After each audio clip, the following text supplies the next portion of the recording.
is audited right now. I publish everything out except for the fact that they're not audited.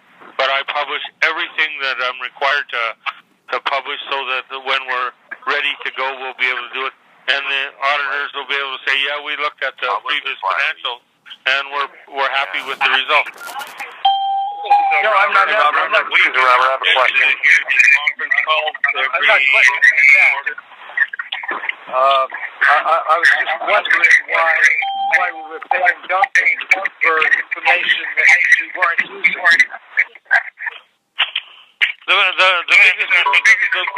biggest reason is I don't want to all of a sudden publish some outstanding results and everybody thinks that we've turned into a promoting company. We don't need to promote. Look at our financials. Our financials are very strong. Right. Now, we talked about it in the past a number of times. You're moving offshore. Have we made any progress in that direction? Sorry, have we made any progress in what? Progress in moving our headquarters offshore. No, we haven't, but we're working on it. And one of the things we're also doing is looking at changing our year end so that we don't have a year end on December 31st. So what would you like? Because people do not want to be in remote Peru and Ecuador. Right. Oh, that was the Hulk. Excuse me, Robert, I have a question. Yep. What are your plans for uplifting and... Well, we got that 2,800. That's why we went to that Silver Mountain place. I just said it was $300 a pound with you. I know. I didn't hear that question because somebody is calling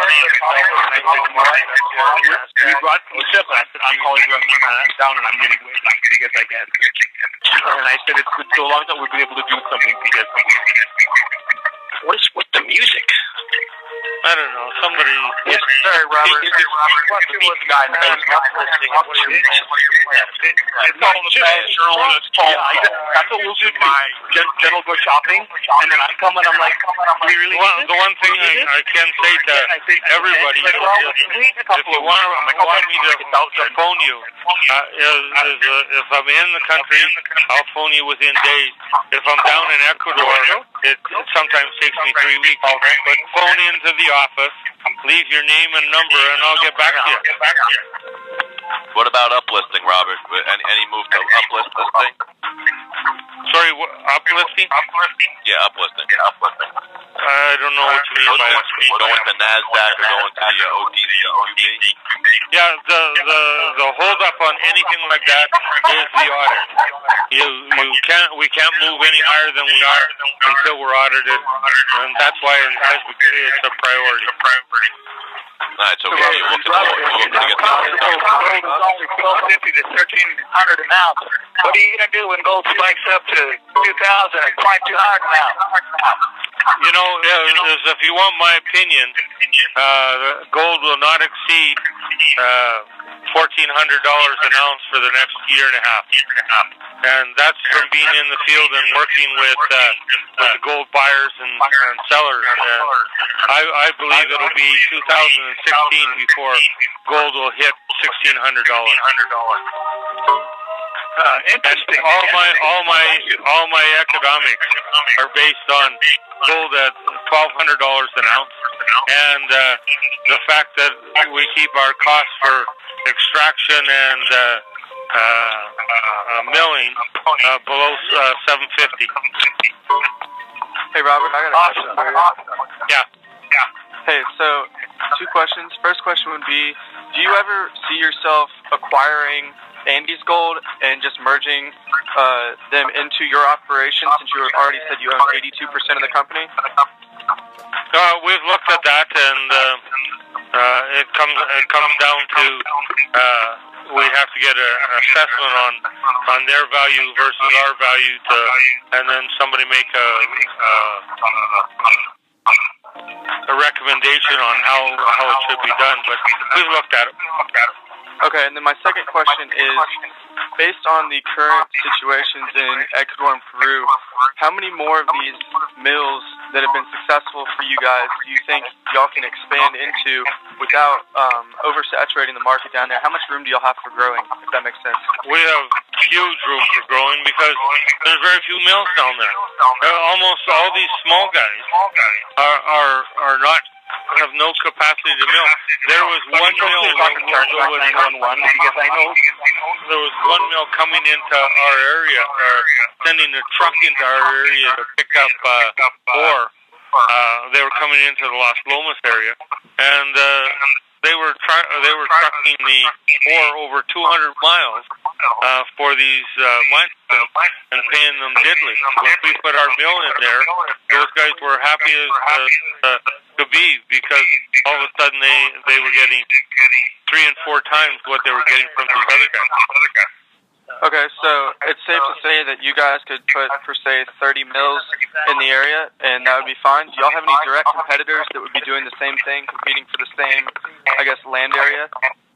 One, we couldn't do 30 mills. We could do up as high as 10. Okay. And do we have any competitors right now? No. But if people see what we're doing, will they start to do it? Probably. Mostly what happens right now is the mills that are in the area are there because there's a mine associated with them, and the mill was built to service the mine. Everybody ignored the small guys. Yeah, happens frequently. Yeah. Robert, are you grooming anybody to take over when you decide to retire? Well, what we're doing is our number one guy down in Ecuador he'll probably be the one that's groomed for the operation end of it. We have looked for people in the U.S., but we haven't really found anybody yet that we felt could handle it. So if something bad were to happen to you tomorrow, where would the company be? There'd be no change in the company because Sergio, who's the number one down there, can handle the operation itself. You'd have to bring in something, and mostly it would be lawyers on the public side of it, but operationally it wouldn't change a thing. And is Sergio able to handle the financial aspects of the company, selling the gold to whoever you sell it to, and that sort of thing? Yeah, Sergio's involved in that right now, but at the same time we're training somebody else to be involved in the selling the gold. The person that's involved in the trading of the gold would not be involved in the senior management. Okay, Robert, tell us about to retire for the next 3 or 4 years. Hello? I didn't hear that. Does have a question? I was comically asking if you promise not to retire for the next 3 or 4 years. Yeah, I'm in no interest in retiring right now. Good. Can you give us a time frame? Do Robert have a question? Yeah? Is it $750,000 for a audit to be performed? Doesn't that seem kind of a drop in the bucket in comparison to all the positive cash flow and what that would exactly do to shareholder value? I'm thinking in that circumstance you wouldn't need any kind of a buyback or dividend program. Once those audited financials come out, I could see many 100% interest that positive report. Well, one of the things I've learned, and I've talked to 3 different accounting firms, they've all come up with the same, and they don't call it a firm price. That's an estimate. And with accountants, you got to know if it's an estimate, they're going to double it. So what we've done working with them is we set up the procedures and protocols, and so we'll will have done everything according to the way they want it, that it'll be easier, and I believe that 750 at that point it won't be as hard to do it. Plus changing year end and that, so that people aren't working on New Year's Eve. That's important. We want to move our year end to middle of the summer. So, thank you, Robert. Is there any way that you could time the getting rid of your inventory right at the end of the month, or the end of the year, so you don't need these auditors on site? Except that because we have so much equipment, they by inventory, I don't mean just gold and silver. I mean they have to look at and make sure the equipment we say is there. They have to verify serial numbers. They've given us a whole list of stuff that have to do. We try to get rid of all of our gold at the end of the month. Boy, it's tough. 9 times out of 10, we end up with $8,000 or $9,000 worth of gold that we have not been able to get off at the end of the month. Oh, but as far as equipment goes, they could audit that a week or two before the quarter is over. The value of that wouldn't change in a couple of weeks, would it?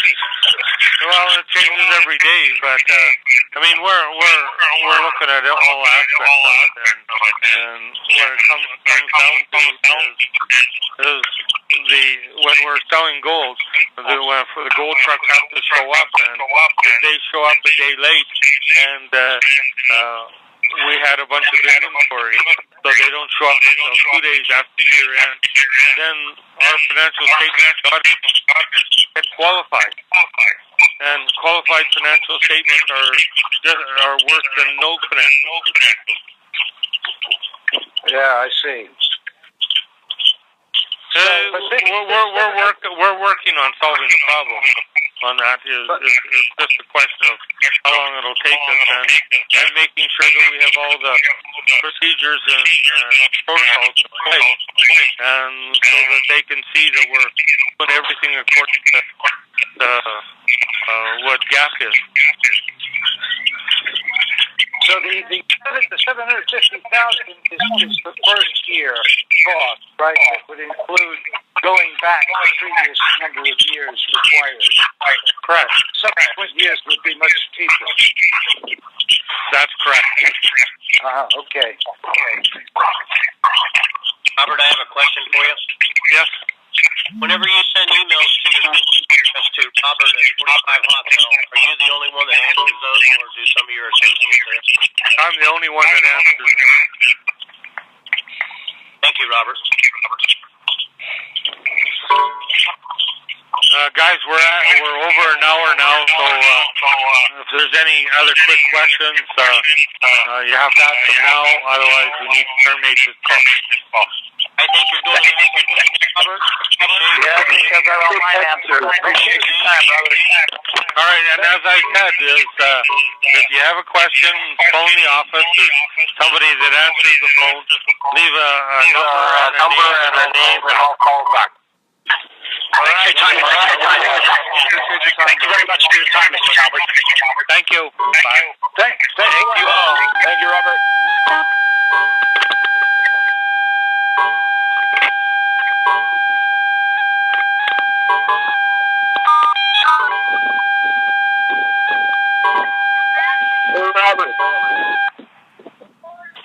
Robert? Hello? That was a sad experience that he had to do that, go through all these bashers on here. He did great, though. Great job, Robert. Yeah, that was a good job. So who's picking up more shares in the AM? Right here. If you can catch it, that thing's going to run. Yeah, it's going to pop pretty hard tomorrow. Let's hope so. We got Silky and Computer Bucks on here? I'd imagine so. Cool. All right, you guys. Take care. Good luck trading. All right, thanks, man. Take care. Bye.